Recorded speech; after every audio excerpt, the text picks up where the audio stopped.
रूस का कहना है विशेष रूप से अमेरिका और उसके मित्र राष्ट्रों के प्रति कि जनाब यदि तेल के दाम आज 140 बिलियन डॉलर टच करने जा रहे हैं तो उसके पीछे मैं नहीं आप जिम्मेदार हैं। आप वो पूछेंगे क्यों, ऐसा क्यों? बोले मैंने थोड़ी सैंक्शन लगाए, सैंक्शन तो आप लोगों ने लगाए, मैंने तो स्पेशली कहा था। विशेष रूप से पुतिन इस डायलॉग को मारते हुए दिखाई पड़ रहे हैं कि जनाब देखिए, हमने तो आपसे कहा था कि यूक्रेन के ऊपर हम स्पेशल आर्मी ऑपरेशन करने जा रहे हैं। अब उस स्पेशल आर्मी ऑपरेशन में आप इतने हमलावर हुए कि हम पर सैंक्शन लाद दिए। तो एक बात बताइए कि दुनिया को महंगा तेल हमने पहुंचाया कि आपने पहुंचाया? सैंक्शंस लगे तो तेल की सप्लाई बाधित हुई। अब तेल की सप्लाई बाधित हुई तो महंगा तेल आप लोगों की वजह से मिला। और अब सुन लो पते की बात, अगर आप लोग केवल तेल पर प्रतिबंध लगा रहे हो, थोड़ी जानकारी प्राप्त कर लो कि आप लोग एक और प्रतिबंध की लाइन में हो, और वो है कि आप फर्टिलाइजर के साथ भी कुछ छेड़खानी करोगे। और यदि बेटा फर्टिलाइजर से आपने छेड़खानी करी ना, तो ये जान लीजिएगा कि दुनिया को फर्टिलाइजर्स के दाम बढ़ने पर जो खाद्यान्न का संकट है वो सामना करना पड़ जाएगा। क्योंकि ब्राजील और भारत जैसे देश जिनका 60% तक जो फर्टिलाइजर है वो इंपोर्ट ही होता है, दुनिया की सबसे ज्यादा आबादी का एक बड़ा हिस्सा जहां रहता है, वहां अगर फर्टिलाइजर का क्राइसिस क्रिएट हुआ तो उसके लिए मैं नहीं वेस्टर्न वर्ल्ड जिम्मेदार होगा। क्योंकि सैंक्शन मैंने लगी, आप लोगों ने लगाए हैं।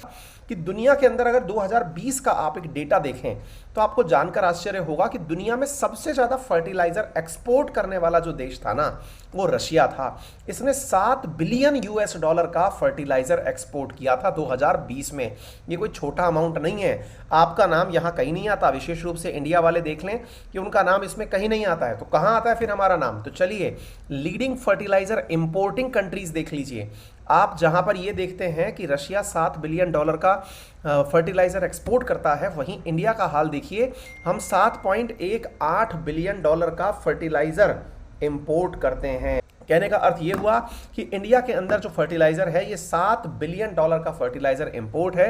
ब्राजील में 8 बिलियन डॉलर का फर्टिलाइजर इंपोर्ट है। आप सोच के देखिए कि एक्सपोर्ट और इंपोर्ट के अंदर कितना बड़ा फासला है। और आप सोचिए यदि रशिया और इंडिया आपस में मिल जाएं या रशिया और ब्राजील आपस में मिल जाएं तो कितने शानदार मतलब समीकरण बनेंगे। और इन्हीं समीकरणों को समझाने के लिए मैं आपको बताने जा रहा हूं कि ब्राजील की 1/3 जो इंपोर्ट है ना फर्टिलाइजर्स का, वो या तो बेलारूस से होता है या रूस से होता है। और ये दोनों ही देश इस समय पर प्रतिबंधों को सामना कर रहे हैं कि रशिया और Belarus are the one of the largest supplier of mineral fertiliser in the world market. और अगर लोगों ने हमें किसी भी प्रकार से प्रतिबंधित करने का प्रयास किया, अब देखिए हो क्या रहा है ना, डायरेक्टली और इनडायरेक्टली कोई ये तो कह नहीं रहा कि हम सैंक्शन लगा रहे हैं फर्टिलाइजर पर। होता क्या है, ये लोग क्या कह देते हैं कि जो जहाज जा रहा है रशिया, हम उसका इंश्योरेंस नहीं करेंगे। और मैंने आपको पहले भी बताया है, जितने भी ट्रेड के अंदर काम में आने वाले जहाज हैं उन सबका इंश्योरेंस होता है। और इंश्योरेंस करने वाली जो कंपनीज हैं वो सामान्यतया वेस्टर्न वर्ल्ड की हैं, यानी अमेरिका और यूरोपियन देशों की हैं। होता क्या है कि यदि ऐसी स्थिति में आप जहाज का सब वो नहीं करते, इंश्योरेंस नहीं करते, तो होता यह है कि यदि गलती से मान लीजिए उस जहाज के ऊपर रखा सामान डूब गया या गोला गिर गया उसके ऊपर, या किसी ने उसको गिरफ्तार कर लिया या फिर कब्जे में ले लिया, क्योंकि तमाम प्रकार के सैंक्शंस चल रहे हैं, तो जहाज निर्माता कंपनी का तो पूरा जहाज जमा हो गया, साथ में करोड़ों रुपए का जो माल उस पर था वो जमा हो गया। ऐसी स्थिति में जहाज कंपनी जो होती हैं वो अपने जहाज का इंश्योरेंस कराना चाहती हैं। अब चूंकि इंश्योरेंस कंपनी जहाज का इंश्योरेंस नहीं कर रही है, और ऐसी स्थिति में वर्तमान में हो ये रहा है कि साहब ऐसी स्थिति में जो इंश्योरेंस का मार्केट है, लॉजिस्टिक और डिलीवरी का मार्केट है, वो पूरी तरह पिटा पड़ा है। इसलिए रशिया से जो माल निकलता है वो पहुंच नहीं रहा है। रशिया 50 मिलियन टन फर्टिलाइजर सालाना पैदा करता है, जो कि दुनिया का 13% है साथियों। इससे आप अंदाजा लगा सकते हो कि दुनिया का 13% फर्टिलाइजर ये अकेला उत्पादित करता है, ठीक है ना।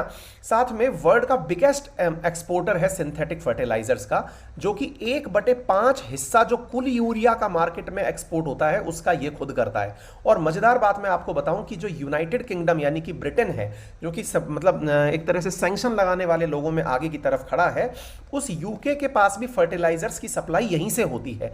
जरा सोच के देखो कि ये लोग अमेरिका के बहकावे में आकर के रशिया के ऊपर वो तो करने की कोशिश कर रहे हैं, लेकिन खुद ही फंस जाएंगे। क्योंकि इनका लगाया हुआ जो ट्रेड एम्बार्गो है वो गार्जियन न्यूज़पेपर ने खुद ने कहा है, गार्जियन न्यूज़पेपर जो कि यूके का है, कि इससे ज्यादा मुसीबत यूके को भी क्रिएट हो जाएंगी, क्योंकि उनके यहां का मेजर फर्टिलाइजर रशिया से आता है।